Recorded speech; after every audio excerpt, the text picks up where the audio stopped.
But now we're going to turn to another player who could potentially make an immediate impact this season. It's Philly's new quarterback, Carson Wentz. By the way, the first quarterback taken from North Dakota State in the Common Era, small school, big expectations, and Wentz says he is ready to get to work. Yeah, I mean, everyone's just been telling me about how passionate everybody is, and talking last night to the media again, I just said, they're passionate here. They hate losing. I'm like, heck, I fit right in. I hate losing. I'm real passionate about the game as well, and so I think that's the general consensus I keep getting from this Philadelphia area. Hey, speaking of general consensus, Birds had to give up a lot to get this pick. The consensus is that's always a risk. Is it a risk that you would have taken for Carson Wentz? Well, it's something at the beginning. I said, I don't know if either one of these quarterbacks, I like them both. I don't know if I would trade a bunch of capital to go up and get them. But when you take a step back and realize this regime has 3 years to be winning, and if you wait until year 2 or 3 to get that quarterback in place, you're not going to be up to speed. You're just pushing the calendar back. You're basically just developing a quarterback for somebody else. So if they were going to make a bold move, this was the time to do it. Here is the Eagles' entire draft class. Wentz and Philly with some weapons, MJD. Who do you like on that list? Ishka. I'm just looking. I know you're loving Halapuli Vaitai at the tackle spot out of TCU. But aside from that. No question. The way you said it was phenomenal. I mean, I just thought when you leverage your whole draft to get one person, it just kind of seems like they were reaching to get other people that they could have got that fell later. But you can't say they leveraged the whole draft. Look at all the players that they've got. But they had to reach to get guys that they probably could have got if they didn't I think Samuelo's got a chance to be a really solid interior offensive lineman, tough kid out of Oregon State.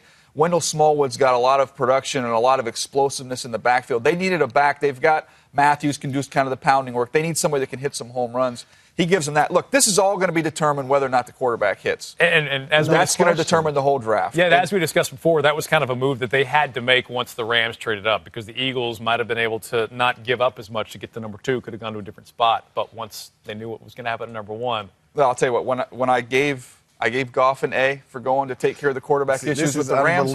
I'm giving an A to the Philadelphia Eagles because I believe they have their quarterback of the future. I've been around Carson Wentz. I believe in this kid. Everybody thinks it's going to be this unbelievably tough transition. It's going to take forever. It's going to happen faster than you think. Yeah.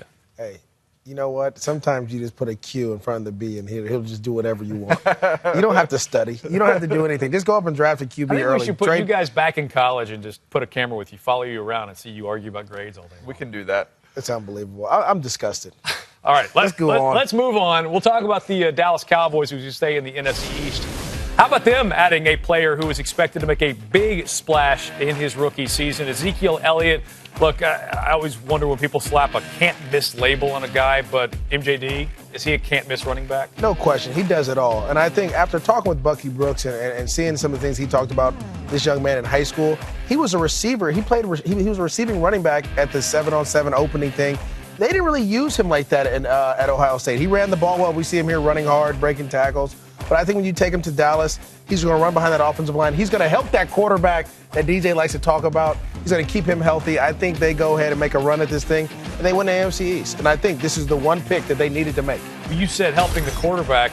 He did send out a tweeting his congratulations, saying, "Welcome to Dallas, Ezekiel. Nothing better than your draft day, or in my case, nothing better. The team's fighting for you." After 25K. It's over. I think Tony got 25K after that draft. There's a lot of teams after Tony Romo after that draft was over. Yeah. That's big money in free agency now. $25,000. It's huge. Man, I didn't know that.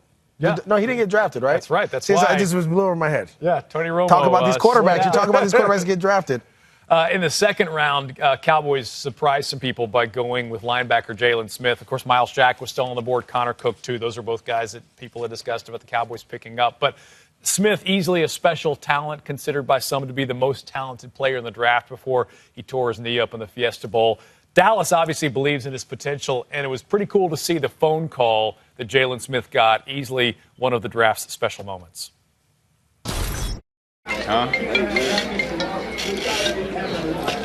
Dallas, Texas. Hello? Jalen, this is Jerry Jones with the Dallas Cowboys. How you doing, Jerry Jones? Well, we're doing fine, and it's great to be talking to a Dallas Cowboy. Absolutely. Well, listen, we're excited. You got a lot of support around this place, and so we're very excited. You're a hell of a player, but you're coming to a hell of a place and some great coaches. Yes, sir. Thank you so much. All right, a cool moment for him. Certainly Cowboys hope they see some cool moments on the field from Jaylon Smith, but you're a little skeptical about how soon he'll return to the football field. Look, I'm not a doctor. Just in talking to a bunch of different teams around the league, there was a lot of skepticism of when he'll get back and if he'll ever be what he was in college. Now, what he was in college was phenomenal. I gave him the same grade that I gave Laramie Tunsil, who I had as the best player in this draft, so I thought he was worthy of being one of the top 2 players in the entire draft class. It's just a little bit of a mystery in terms of what you're going to get health-wise. I'm rooting for him. I'm pulling for him. I hope he comes back to health because he's one of the most gifted linebackers I've seen over the last decade. Well, I think this, Mark. You know, you talk about the Dallas Cowboys and them picking him. The rumor is that their doctor did the surgery, so it only makes sense for him to go to a place where his brother's there as well. Yes, you have so many things going on.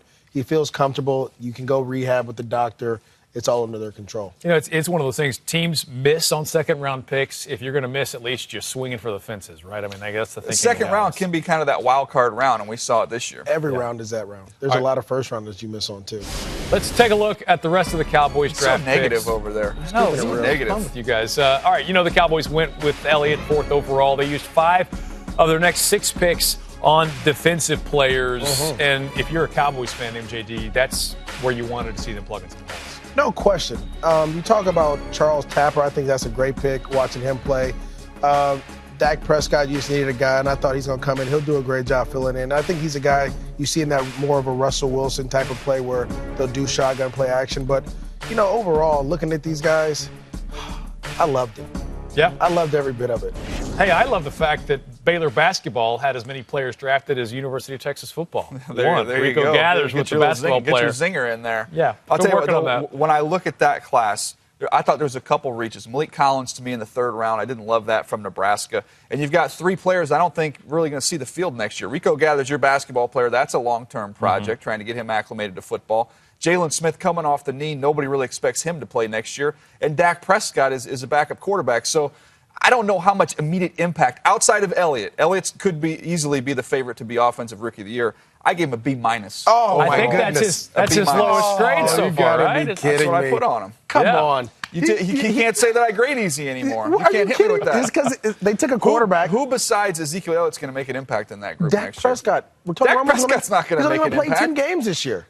Then so Dak's going to come in. He's going to play Dak better Prescott's going to be comfortable with come in, never skip a beat. No problem. Okay, we disagree on that. By the way, I might have been happy with a couple of B-minuses in college. No. So MJD, obviously, very high academic not standards for passing at himself. UCLA. Just to let you know. I had my motto all growing up: C's get degrees, man. Listen, B- is not a passing grade at UCLA. All right, let's see if we can get you guys to agree on the New York Giants as we turn our attention to them.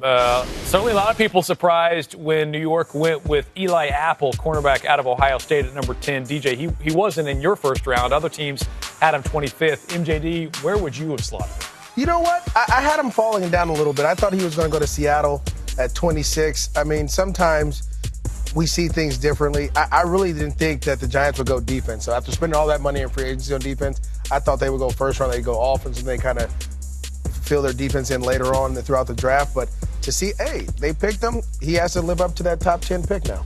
Tell you what, I like what they did, though, after that. Sterling Shepard, putting him in the mix at wide receiver. Fun guy to watch at OU, no question. Opposite Odell Beckham Jr. Now, I thought in this game right here against Tennessee, he took that game over down the stretch and really won the game for Oklahoma. His toughness, his competitiveness, I think is going to be a perfect match on the opposite side of Odell Beckham. Well, Odell Beckham seems awfully excited to have him in New York. He tweeted this out on draft night. We stole one. And gave Sterling Shepard a little shout out there. He's stealing.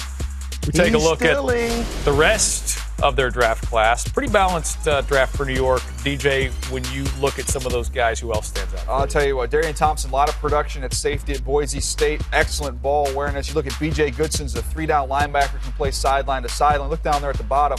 Jarrell Adams, a very athletic tight end, and then they pick some guy from some other school. Yeah. Don't let the UCLA running back. There's so much disrespect going on. I love the grade too high for that A+. But what is your grade for the Giants? They got a B+, and I thought they filled holes. I dropped them down from an A because of the reach with Elliott at 10. But I thought overall they did what they needed to do. They had guys that they can come in and play right now. You talk about your tight end from South Carolina, Adams, who comes in. He can fill a need. Athletic speed down the seam. You can do a lot of things with that. I talk about your safety from Boise State. I thought he has great ball skills, some of the best we saw at the combine as well. Remind me of Roman Harper when he was coming out of Alabama. We think about Roman Harper kind of at the back end of his career early on, very productive player. And so I thought they filled needs, and they got guys, and they got big-name guys, and they got them at the right spots. And then obviously when you go a UCLA running back, I mean, you got to get a great grade. That's worth a plus for you, huh? Always interesting teams that have new head coaches, too, to see if they kind of hew to their organizational philosophy or if they mix it up a little bit. And it'll be interesting to grade this class when we look back at these guys. Meanwhile, the Giants, not the only team in the East to add a receiver. How about the reigning NFC East champions? Going for my guy out of TCU, Josh Doctson with their first overall pick. DJ, how good of a fit is this guy in that receiving corps? I'll tell you what, especially down in the red zone, I love it. He's going to give him some size. He's going to complement Jordan Reed on the inside. You've got two guys that can play above the rim. Watch him go up and get this one right here. That's what you can look forward to seeing in Washington. Yeah, 50-50 balls with him feel like 70-30 balls. There you go. Yeah, I like him. I like him a lot. I think, again, if they throw the ball to him, he's going to go get it. He has to compete to get in the rotation, though, because there's so many receivers there right now. In the second round, the Washington Redskins went defensive, and MJD holding back on your rivalry here. Sua Cravens, fight on, USC grad. I know you had to watch a lot of his tape, but begrudgingly, you like what you see. Well, no question. I think just because he made a horrible decision going to the school doesn't mean he's a bad person. I think when you watch Sua Cravens' tape, he's always around the ball, and there's nothing wrong with that. Actually, that's a good thing. When I find a player that's always around the ball, making tackles, scooping fumbles, picking the ball off, that to me tells me he's a football player. Yes, he didn't perform well, but he's a guy that I think you plug him in right now, he makes that defense better. But they needed to get better. 28th last year in total defense. It seems like they didn't really have a choice, DJ, but to go try to plug some of those holes in the draft. Yeah, Kendall Fuller, you see there, if he's healthy, he probably goes higher. Ioannidis from Temple, good value in a deep defensive tackle class. And Stephen Daniels down there in the 7th round. He's a thumper inside. He's got a chance to get on the field in early downs. All right, what was your grade for Washington's draft? I gave him an A. First of all, because of you. I heard you scream when they drafted Josh Doctson. I was excited. I'm not going to lie. It was an exciting thing, but I thought they hit needs. You know, you needed a running back, a backup running back. You get a guy that runs a 4.31, a guy that was highly talented out of high school. Some say he was better than Todd Gurley come out of high school. So you get that player, you get him there. He's familiar with the running back coach. I think overall, though, they hit the needs. You talk about that linebacker from Boston College. That kid is a banger. He's going to fit that middle. They had a little issue with the running game. You get that going, I think they get back on track. Well, and it's certainly helped by that pre-draft move. Getting Josh Norman in the building as well kind of changes things as they head into the draft, too. It's going to be interesting to see how that team continues to develop this year. As we look back at all of the picks the teams in the NFC East made, your favorite pick out of the division? Well, all he does is talk about running backs. I'm so sick of talking about running backs. So my favorite pick. Let me guess. Wendell Smallwood, a running back, going to the Philadelphia Eagles out of West Virginia. I talked about just the top speed that he brings, being able to hit some home runs in this offense.